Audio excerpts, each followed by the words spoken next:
നമസ്കാരം.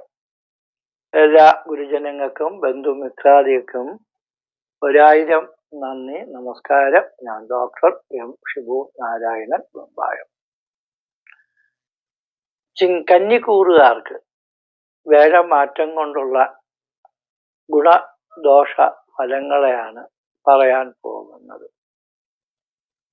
കന്നിക്കൂറെന്ന് പറയുന്നത് ഉത്രത്തിന്റെ മുക്കാല്, അർത്ഥം ചിത്രയുടെ പകുതി വരെ ഉള്ള നക്ഷത്രമാണ് കന്നിക്കൂറ്.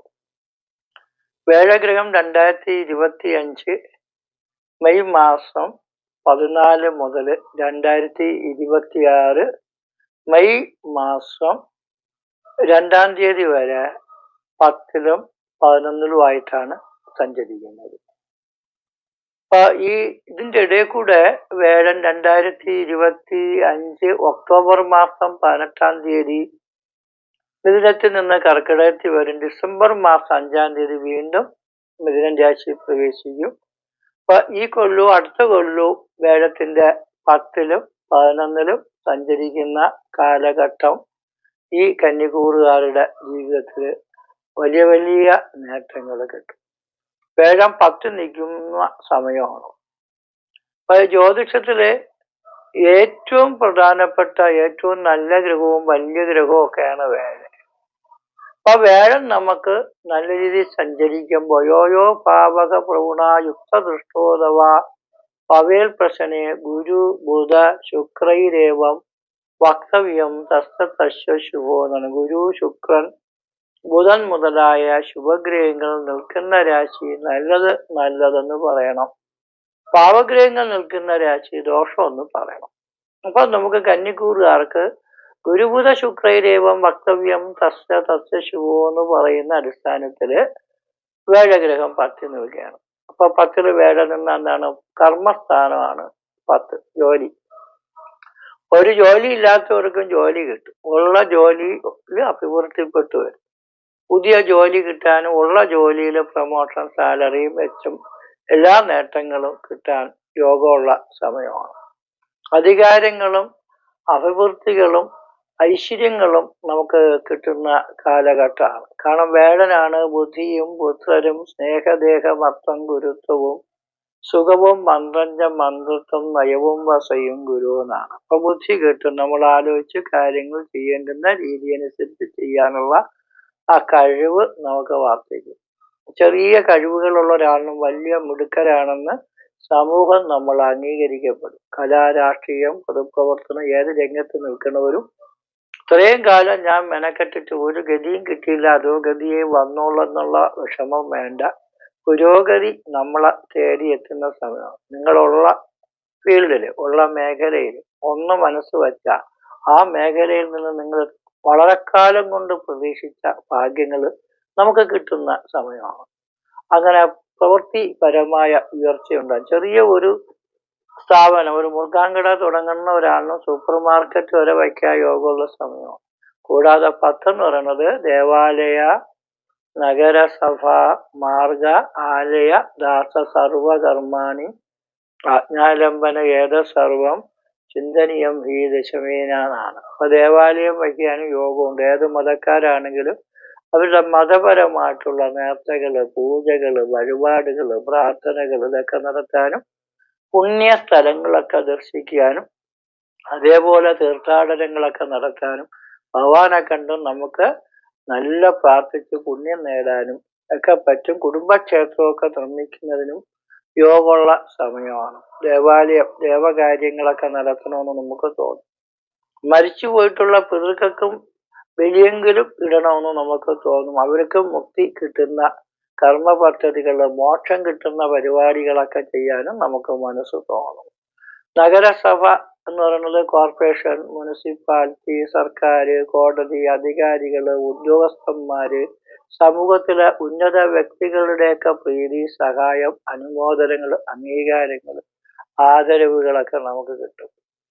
മാർഗം, വഴി വെട്ടിക്കാനുള്ള യോഗങ്ങൾ ഉണ്ടാവും എന്ന് പറയുമ്പോൾ നമ്മളെ നാട്ടിൽ ഒരു വഴിയുടെ പ്രശ്നം, റോഡ് വെട്ടണം, വികസിപ്പിക്കണം, പുരോഗതി കിട്ടണം, അതിനെന്തെങ്കിലുമൊക്കെ ചെയ്യാൻ പറ്റുമോ എന്ന് വെച്ചാൽ എല്ലാത്തിനും ഞാൻ വരാം, ഞാൻ വന്നില്ലെങ്കിൽ നിങ്ങൾ ചെയ്തോ എന്ന് പറഞ്ഞാൽ നിങ്ങളുടെ നാട്ടിന്റെ വികസനത്തിന്റെ പുരോഗതിയുടെ പാതകൾ തെളിയിക്കുന്ന നല്ല വ്യക്തിത്വം ആയി തീർക്കാൻ പറ്റും. നിങ്ങളുടെ കാലത്താണ്, അല്ലെങ്കിൽ നിങ്ങളുടെ പ്രയത്നം കൊണ്ടാണ്, അല്ലെങ്കിൽ നിങ്ങളുടെ സഹകരണം കൊണ്ടാണ് ഈ റോഡും വഴിയും ബസ്സും ഒക്കെ കിട്ടിയതെന്ന് പറയും.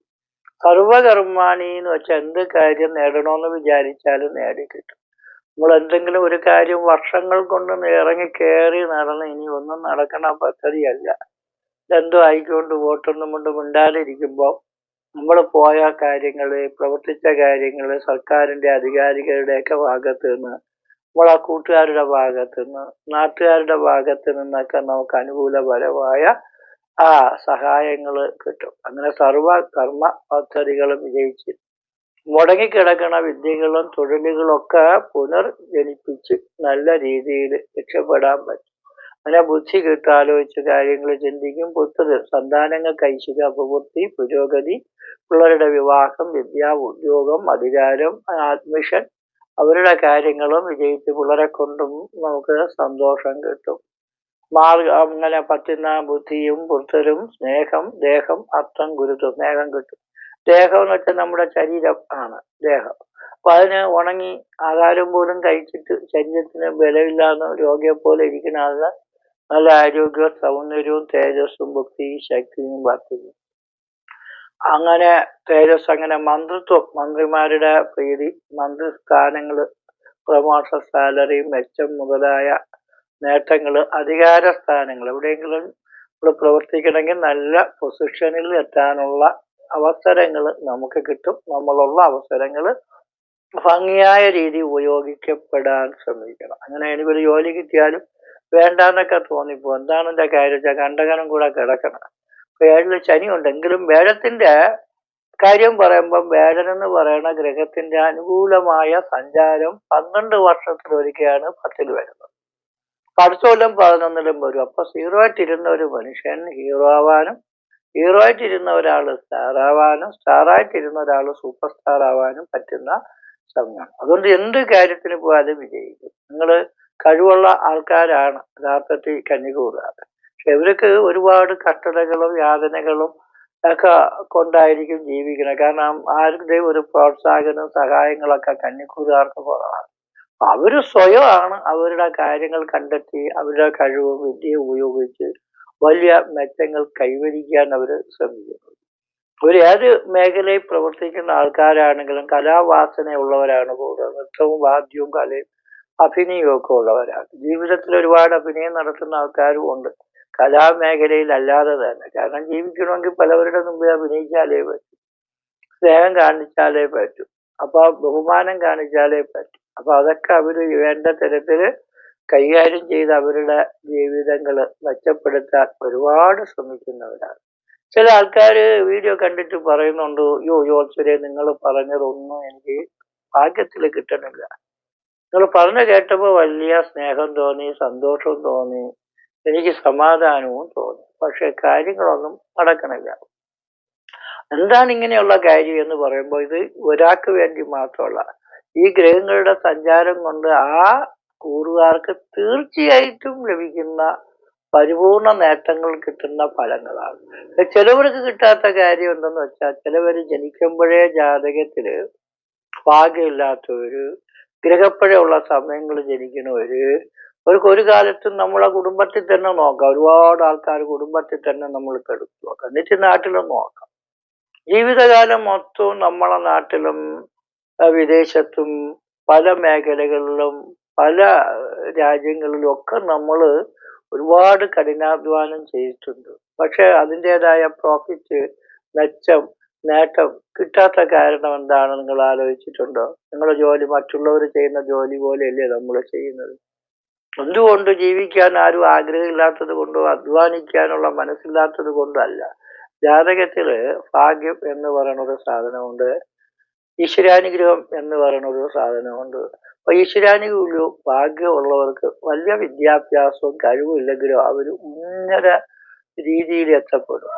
എന്നാൽ ചില വ്യക്തികളുടെ ജാതകത്തിൽ ജനിക്കുമ്പോഴേ കുഴപ്പമുള്ളവർക്ക് ഏത് രാജ്യത്ത് പോയാലും എന്ത് ജോലി ചെയ്താലും ഗുണം കിട്ടാതിരിക്കും. അതാണ് അവർക്ക് ഈ വലിയ വലിയ നേട്ടങ്ങൾ കിട്ടാൻ അവസരം ഉണ്ടായിട്ടും കിട്ടണില്ല എന്ന് പറയുന്നത്.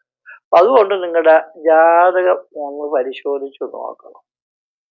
ജാതകത്തിൽ എന്തെങ്കിലുമൊക്കെ നേടാൻ കിട്ടാൻ യോഗം ഉണ്ടെങ്കിൽ അത് നമുക്ക് ഓട്ടോമാറ്റിക്കലി വന്നു ചേരും, രക്ഷപ്പെടും. ജാതകത്തിൽ ഒരു ഗുണമില്ലാന്നും പറഞ്ഞുകൊണ്ട് ചിന്തിച്ച് വിഷമിച്ച് ജീവിതം തുളച്ച് ആത്മഹത്യയൊന്നും ചെയ്യാൻ ഒരിക്കലും പോകരുത്. കാരണം വിധിയെയും മതി കൊണ്ട് വെല്ലലാം. വിധിയാണെന്ന് പറഞ്ഞ് ക്ഷമിച്ച് സഹിച്ച് ആത്മഹത്യ ചെയ്യുന്നത് പരിഹാരമല്ല.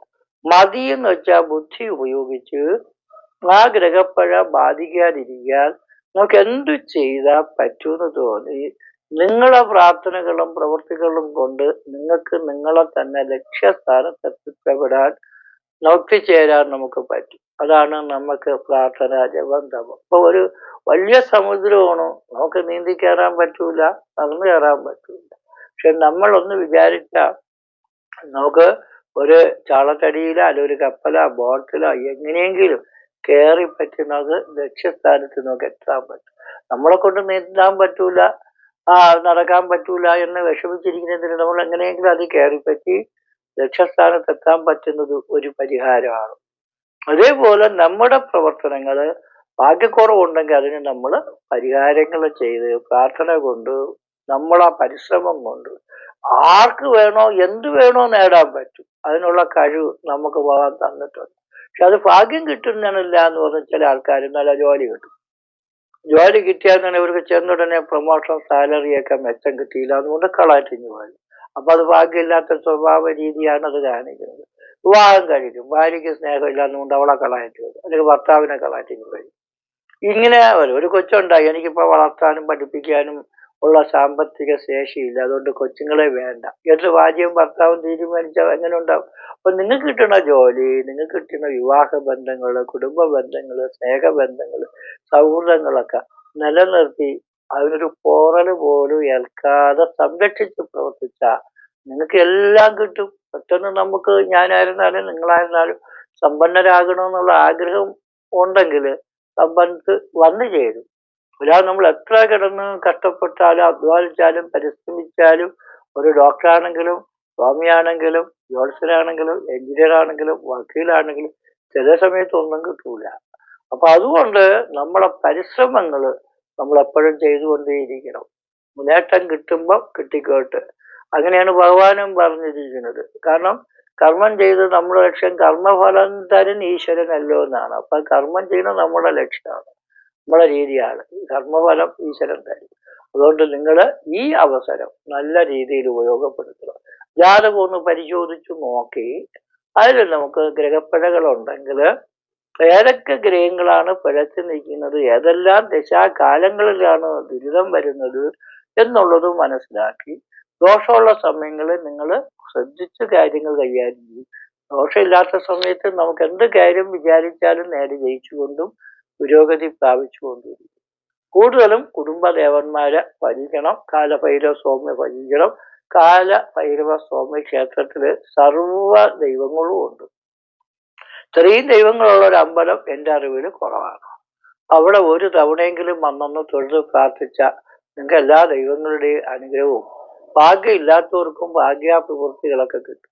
എല്ലാ കർത്തവാകും. അമാവാസി തോറും കാലഭൈരവ സ്വാമി ക്ഷേത്രം രാവിലെ മുതൽ വൈകുന്നേരം 7 മണി വരെ തുറന്നിരിക്കും. നിങ്ങൾക്ക് എപ്പോഴും വേണമെങ്കിലും വന്ന് തൊഴുത് നിങ്ങളുടെ ആഗ്രഹങ്ങളും അപേക്ഷകളും സങ്കല്പങ്ങളും താല്പര്യങ്ങളും ഭഗവാനോട് നേരിട്ട് സംസാരിക്കുന്നത് പോലെ ഭഗവാന്റെ സന്നിധിയിൽ തൊട്ട് നമസ്കരിച്ച് പ്രാർത്ഥിച്ച് പ്രവർത്തിച്ച നിങ്ങൾക്ക് സീറോയിൽ നിന്നും സീറോ ആവാനുള്ള എല്ലാ ഐശ്വര്യങ്ങളും തീർച്ചയായിട്ടും കിട്ടും. നിങ്ങൾക്കും കുടുംബത്തിനും സന്താനങ്ങൾക്കും കാലഭൈരവ സ്വാമിയുടെ അനുഗ്രഹങ്ങളും കടാക്ഷങ്ങളും എപ്പോഴും ഉണ്ടാകട്ടെ എന്ന് പ്രാർത്ഥിച്ചുകൊണ്ട് നിർത്തുന്നു. നന്ദി, നമസ്കാരം.